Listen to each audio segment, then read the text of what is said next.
అందరికీ నమస్తే. నేను మీ శీల వెంకటేశ్వర్లు, బీసీ నవచైతన్య వేదిక వ్యవస్థాపక అధ్యక్షుడిని. మిత్రులారా, ఈరోజు ప్రజా చైతన్య యాత్రలో భాగంగా తూర్పుగోదావరి జిల్లా రాజమహేంద్రవరం కలెక్టర్ ఆఫీస్ దగ్గరకు వచ్చాం. కలెక్టర్ గారికి వినతి పత్రం ఇచ్చి ఇప్పుడు ప్రెస్ మీట్తో మాట్లాడుతున్నాం.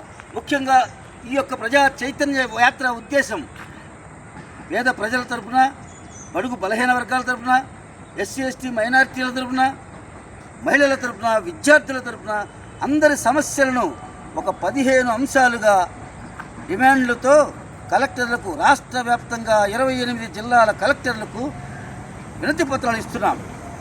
దీని ముఖ్య ఉద్దేశం ప్రజా సమస్యల పరిష్కారం కావాలంటే ప్రభుత్వాలకు మనం ఎప్పటికప్పుడు వాళ్ళకి తెలియపరచాలనే ఉద్దేశంతోనే గత 2 నెలలుగా అనంతపురం, ఉమ్మడి అనంతపురం జిల్లాలో మొదలుపెట్టి అనంతపురం, పల్నాడు, బాపట్ల, ఒంగోలు, అలాగే గుంటూరు, కృష్ణా, పశ్చిమ గోదావరి, ఈరోజు తూర్పుగోదావరి జిల్లాకు వచ్చాం.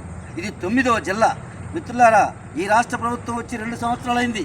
కానీ బీసీలకు ఇచ్చిన హామీలు, విద్యార్థులకు ఇచ్చిన హామీలు ఇంకా పూర్తిగా నెరవేర్చలేదు. కాబట్టి ప్రభుత్వానికి ఒకసారి మేలు కొలపాలని, ఈ విషయాలని ప్రభుత్వం దృష్టికి తీసుకువెళ్లాలని ఈ యొక్క ప్రయత్నం చేస్తున్నాం. బీసీల తరఫున మేము ఏ రాజకీయ పార్టీకి అనుకూలము కాదు, ఏ రాజకీయ పార్టీకి వ్యతిరేకము కాదు. మంచి చేసినప్పుడు మంచి అంటాం, పాలకు పాలు, నీళ్లకు నీళ్లు, హంసలు లాంటి వాళ్ళం మేము బీసీలం. ముఖ్యంగా మా డిమాండ్ బీసీలకి చట్టసభల్లో అవకాశాలు లేవు. బీసీల్లో ఇంతవరకు మైనారిటీ సోదరులైన మా మిత్రులు ఒక్కరు కూడా ఇంతవరకు రాష్ట్రంలో మంత్రి కాల. అలాగే ఒడ్డెర సోదరులు, కుమ్మర సోదరులు, రజక సోదరులు, బీసీల్లో 142 బీసీ కులాల్లో అనేక కులాలు ఇంతవరకు చట్టసభలో అడిగే పట్ల మా డిమాండ్ ఏంటంటే రాష్ట్రంలో 142 కులాల బీసీలు ప్రతి కులం చట్టసభల్లో అడుగు పెట్టాలి. అప్పుడే ఆ కులాలు, ఆ సామాజిక వర్గాలు బాగుపడతాయి. అందుకే బాబాసాహెబ్ అంబేద్కర్ గారు ఆనాడే చెప్పాడు, అధికారంలోకి రాని కులాలు అంతరించిపోతాయని.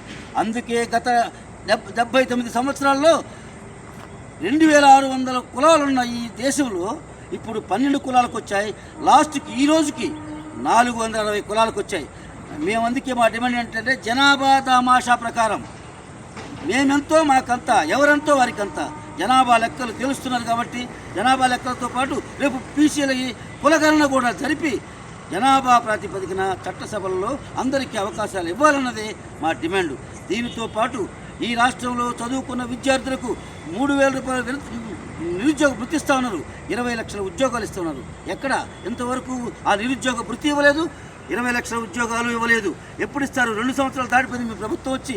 అలాగే ఈ రాష్ట్రంలో మహిళలకు, ఈ దేశంలో కూడా 33% రిజర్వేషన్ ఈ యొక్క అవకాశం ఇచ్చిన ఈ యొక్క తూర్పుగోదావరి జిల్లా రాజమహేంద్రవరం నుంచి ఈ ప్రభుత్వాన్ని విన్నవించుకుంటూ సెలవు తీసుకుంటున్నాం. జై హింద్, జై హింద్.